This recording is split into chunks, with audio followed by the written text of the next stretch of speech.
cenário global é determinante na precificação. Eita, que errei tudo. Vamos de novo. 1, 2, 3. O cenário global é determinante na precificação dos ativos no Brasil e no mundo, como explica Sara Delfim, da gestora Dália. Agora, com a variante Ômicron, pandemia e possíveis lockdowns voltam para as mesas de análise e para esses preços. Para falar sobre esse novo cenário global que começou a ser desenhado na semana passada, eu recebo a Sara, sócia dessa gestora de fundos de investimento que tem cerca de 11 bilhões de reais sob gestão. Eu sou Carlos Potorno, jornalista do Broadcast. Hoje é 30 de novembro de 2021 e começa agora o programa Cabeça de Gestor. Sara, a gente está vendo o mercado na semana passada quase entrando em pânico aí na sexta-feira. Acho que o petróleo foi um bom exemplo disso, né? Já dá para ter alguma certeza sobre que mudanças o cenário global passa a ter depois do surgimento dessa variante? Vamos lá, Carla. Claramente, acho que esse foi o tópico, né, da semana passada. Tem dois ângulos, né, essa questão da nova variante. Acho que do ponto de vista de saúde pública, obviamente é uma preocupação, né, a gente está falando de pessoas, de vidas, mas o que a gente lê no noticiário e de especialistas é de que tem, obviamente, um nível de contágio, está tendo mais contágio entre pessoas não vacinadas, o que assim, não deixa de ser uma boa notícia, né? As pessoas vacinadas estão mais protegidas, e as grandes fabricantes das vacinas, né, Pfizer, Moderna, já falando, né, que conseguiriam entregar a vacina para essa nova variante já no começo de 2022, que é daqui a 2 meses, nessa janela de tempo. Então, existe luz no fim do túnel, né? Eu acho que a gente já passou pelo pior, pelo que era totalmente desconhecido. De certo modo, né, a gente já conhece, já sabe mais ou menos o que fazer para se precaver, para se proteger. E a boa notícia é que, pelo menos aqui no Brasil, a gente já tem boa parte da população vacinada, o que não é uma realidade em todo o resto do mundo. A gente realmente avançou muito.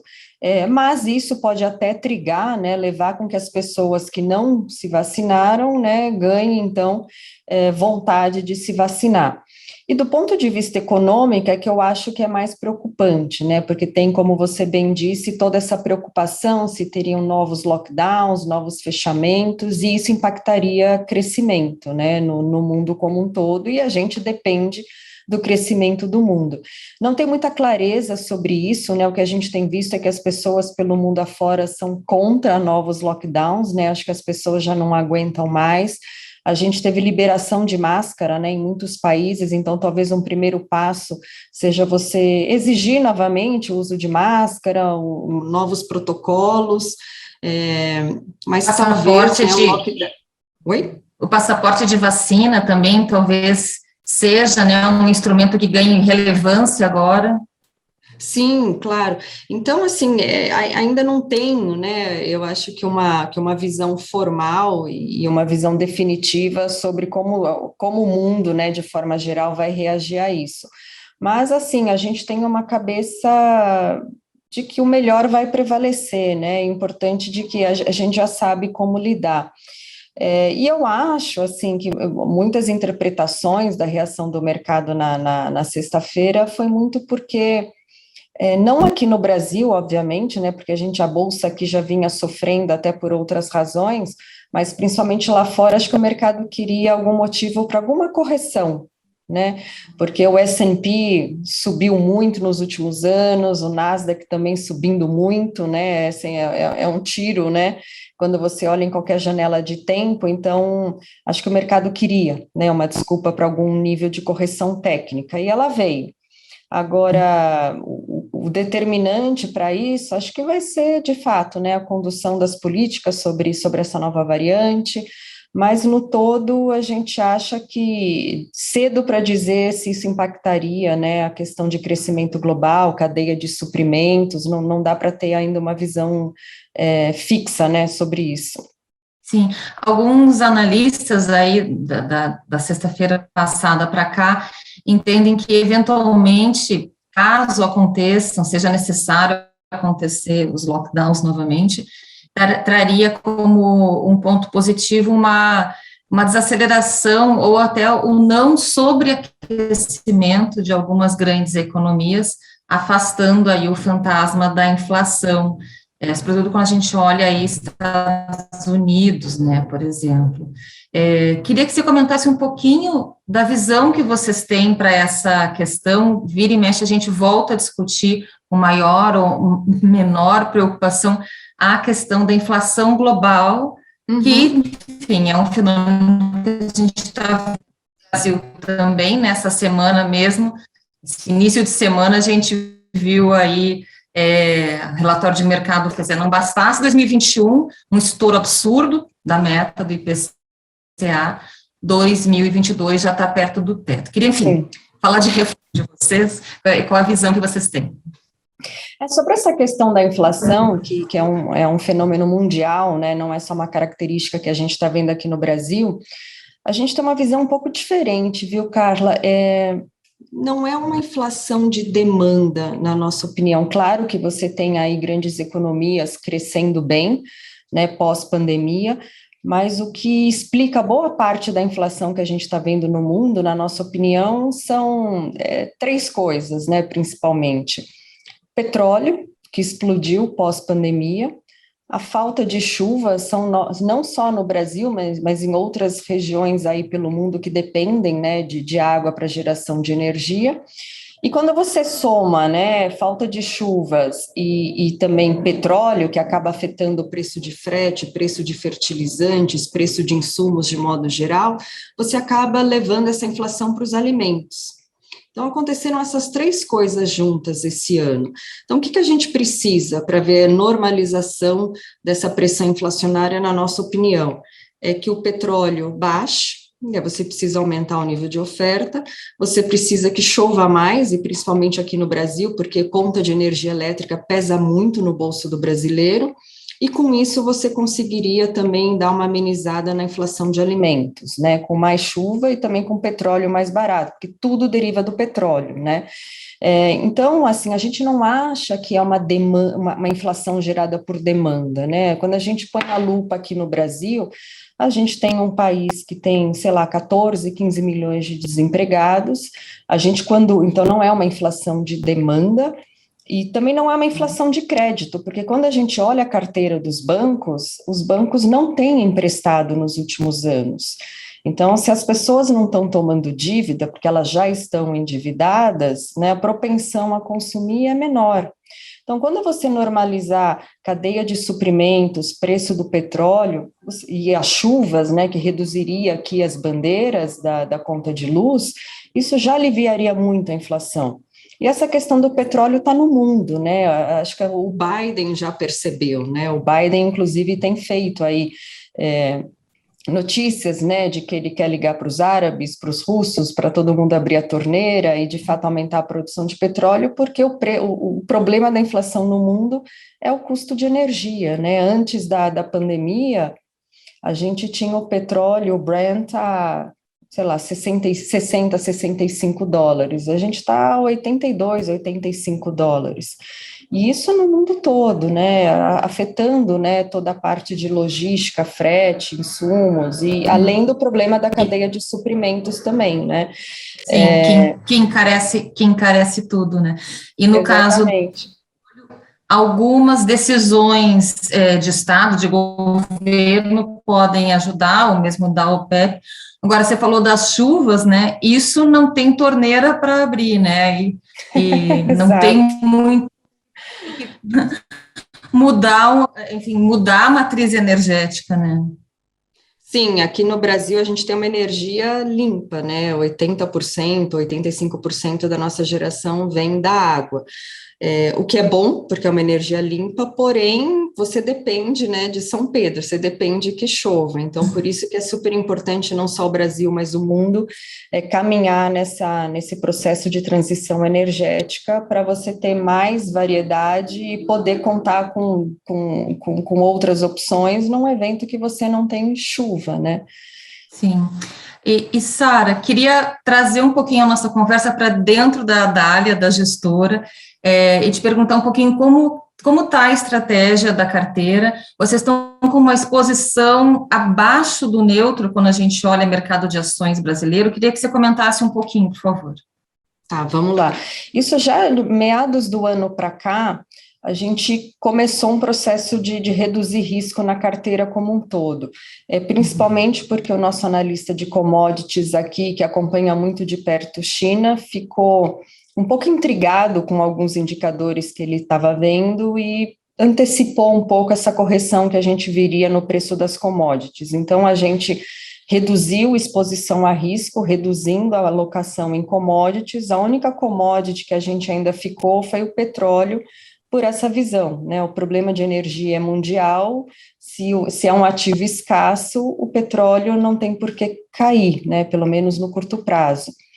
E com o andar da carruagem, né, essa questão do precatórios, essa discussão sobre subida de juros, inflação e tudo mais, a gente também não só reduziu a exposição à carteira no Brasil, mas também aumentou um pouco do que a gente chama de hedges, mas que não necessariamente são hedges puramente, né? Às vezes a gente aposta neles também de forma direcional. Então, a gente aumentou a nossa alocação em dólar, em moedas, né, de forma geral. Isso é uma posição que a gente carrega desde o primeiro dia do fundo, hora a gente aumenta, hora a gente reduz, mas a gente sempre tem exposição a dólar, e a gente aumentou também a alocação do risco em bolsa no exterior. A gente reduziu um pouco do Brasil e aumentou moedas, juros e também a parte de bolsa no exterior. O que vocês têm de bolsa no exterior? A gente atua mais através de índices, tá? Então, a gente gosta de bolsa americana, dos principais ETFs lá, e a gente também atua em alguns temas, né? Hoje a gente estuda aqui 2 grandes temas que tem alguma coisa que dá para investir no Brasil para se beneficiar desses 2 temas, mas você tem realmente um número maior de oportunidades no exterior, né? Que é o tema planeta. Então, assim, acho que a questão da emergência climática, ela já está acontecendo, é uma realidade, né, a gente está vivendo isso hoje no mundo todo, então a gente acha que dá para ganhar dinheiro com isso, com empresas, né, que estejam dentro desse tema, pode ser uma produtora, uma fabricante de componentes para energia solar, energia eólica, ou para motores mais eficientes em consumo de energia, é a cadeia toda, né, a gente tenta investigar e atuar nesse segmento. E um outro tema que a gente olha também é um tema de pessoas, né, porque a gente acredita que ciência e tecnologia andam juntas, então a chance da gente viver mais 100 anos, 120 anos existe. Se a gente vai viver mais, né, Carla, tem 3 certezas que a gente tem. A gente vai ter cabelo branco, a gente vai usar óculos e teremos rugas. Então também dá para ganhar... Né? Já estou batendo vários critérios aí. Então, também a gente tenta atuar nisso, né? Empresas de biociência, de ciências, de saúde, de beleza, enfim, planeta e pessoas são 2 temas hoje que a gente explora lá fora também. E dentro desses 2 temas, vocês procuram também ETFs ou vocês têm empresas especificamente que são, enfim, apostas importantes dentro dessas teses? O que a gente tenta fazer, até para diluir o risco, né, a gente seleciona um basket de empresas, né, que atuariam nesses 2 setores e confecciona uma cesta, né, porque também a gente não quer colocar o risco numa única empresa desse segmento, porque, de fato, o imprevisível pode acontecer, o imponderável. Então, a gente prefere ter, dentro desses temas, uma carteira diversificada, com alguns nomes que a gente seleciona, para que, quando uma não vai muito bem, a outra compense, e a gente acaba diluindo o risco, né, dentro dessa cesta temática. Sara, você mencionou esses 2 grandes temas, né, essas tendências seculares que vocês chamam de planeta e pessoas. Você pode dar exemplo de empresa, uma no planeta e uma no tema pessoas, para a gente entender um pouquinho o que vocês estão achando que pode ter sucesso? Não, claro, vamos lá. No tema pessoas, acho que eu posso dar até dois exemplos, né? É uma empresa americana chamada Glaukos, que vem desenvolvendo um tratamento, né, contra o glaucoma, então, que é uma doença dos olhos, né? Então, as pessoas poderiam enxergar melhor por mais tempo com esse tratamento. E uma outra empresa nesse tempo se chama Essilor, que é uma empresa francesa, que é a maior fabricante de óculos do mundo. Então, a gente já endereçaria essa questão da gente precisar enxergar bem por mais tempo.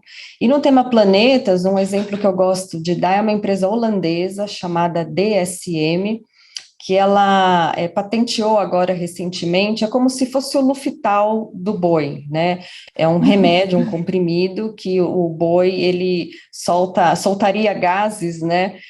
Com menos gás metano, né? Com Estufa, gases de né? efeito estufa, exatamente. Então, assim, porque é curioso, né? Que o Brasil, ele tem uma energia limpa, e a nossa pecuária que acaba sendo poluente, né? Então, seria uma maneira aí do Brasil investir nesse segmento. Então, são, assim, esses três exemplos, por exemplo, que a gente estuda, olha e pensa em investir. Esses temas, obviamente, muita gente deve estar se perguntando, pô, legal, mas isso são umas mudanças estruturais ou são processos que podem levar 10, 15 anos para se materializar, né? A parte de transição energética, a certeza de que viveremos mais e, de fato, a população envelhecer, mas a gente pensa nisso realmente olhando uma carteira que vai receber, né, consistentemente investimentos, porque de fato é um processo, isso vai se materializar ao longo do tempo, mas obviamente a gente também se preocupa com o curto prazo, né? O curto prazo é importante para a gente se defender, né, dado toda essa volatilidade, a gente se defende no curto prazo para sobreviver e chegar bem ao longo prazo e se aproveitar desses temas. No curto prazo, pode falar, desculpa. Não, eu ia dizer que até a própria estratégia, o fundo, ele é um multimercado e ele é um long bias, né? Então, pela natureza da estratégia, ele não fica totalmente exposto às teses de investimento. Ele tem aí uma série de hedges naturais, você mesmo já falou, né? Da questão do dólar, essa redução em commodities que o especialista em commodities acabou sugerindo lá em meados do ano. Então, acho que pela natureza do fundo da Dália, ele já tem essa proteção no curto prazo. Mas aí acabei te interrompendo, você ia falar de setores, enfim, temas que dão essa proteção de curto prazo, né? Bem como você colocou, né? Além desses outros ativos que a gente pode ter na carteira, porque somos um fundo multimercado, o coração do produto ainda é uma carteira de Bolsa Brasil, né?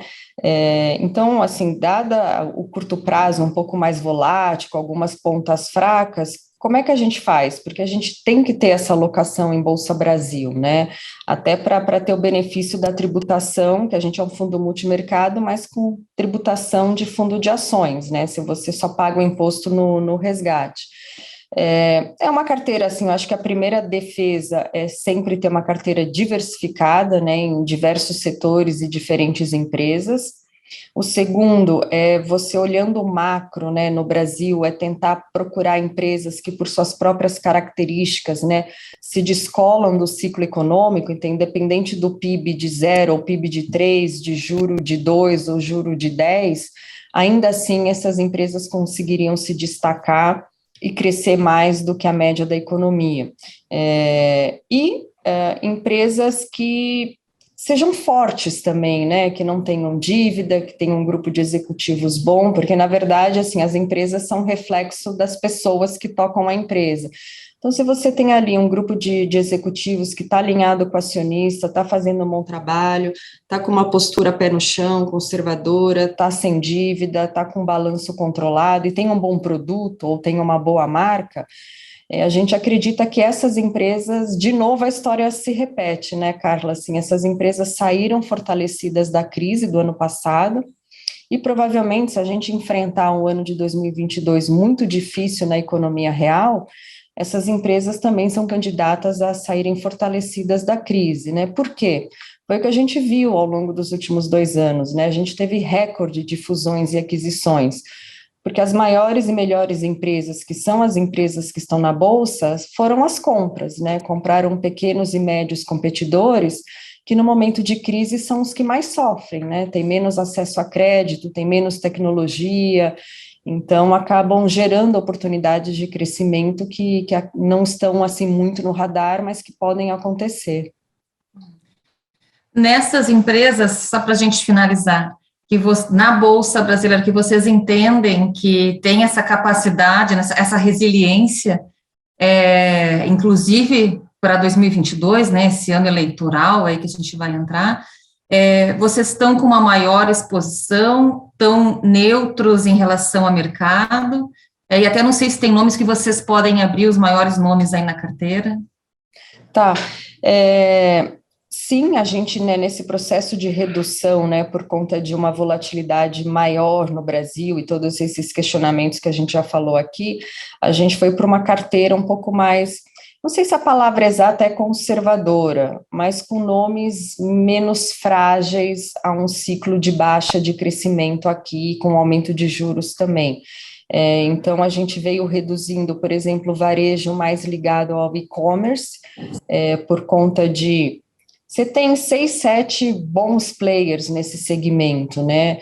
Inclusive estrangeiros. Então, assim, num cenário que a economia está desaquecendo, você tem 6, 7 bons, né, operadores de e-commerce, o nível de competição tende a aumentar. Então, num ambiente muito mais competitivo, como a gente não sabe quem vai ganhar, a gente, na dúvida, prefere ficar um pouco de fora nesse curto prazo. Então, o que a gente fez foi concentrar mais, por exemplo, o setor de energia, que é um setor que a gente gosta, que é defensivo, mas também tem crescimento. A gente também gosta de empresas exportadoras, por exemplo, não exportadoras porque exportam, mas exportadoras de uma marca boa, de um produto bom, que a gente acredita que vai conquistar mais mercado lá fora. E empresas assim que, independente do PIB, você vai continuar consumindo. Então, varejo, por exemplo, do mundo pet, né? Com PIB, sem PIB, com juro, sem juro, você vai comprar, né, alimentos e serviços, né, para o animal, para o cachorro, para o gato. Então, assim, obviamente, pode sofrer, pode desacelerar o crescimento? Pode, mas no relativo, eu acho que tem menos a perder do que outros segmentos mais expostos ao varejo tradicional, por exemplo. Sim, e nesse segmento especificamente, acho que a pandemia deu um bom exemplo, foi um segmento que cresceu, né, apesar do que a gente viu aí acontecer com a economia e mesmo com as perspectivas para 2022. Sara, quero te agradecer demais pela entrevista, a gente ficaria mais um tempão aqui discutindo, mas adorei esses temas, essas tendências seculares que você trouxe com esses nomes, né, planeta, e pessoas, acho que tem muito a gente pensar e estudar sobre isso, então, muito obrigada pela entrevista. Obrigada a vocês, bom dia, tchau, tchau. Bom, e a gente encerra aqui, então, o programa Cabeça de Gestor, o apoio técnico, a gente se vê no próximo programa, tchau, tchau.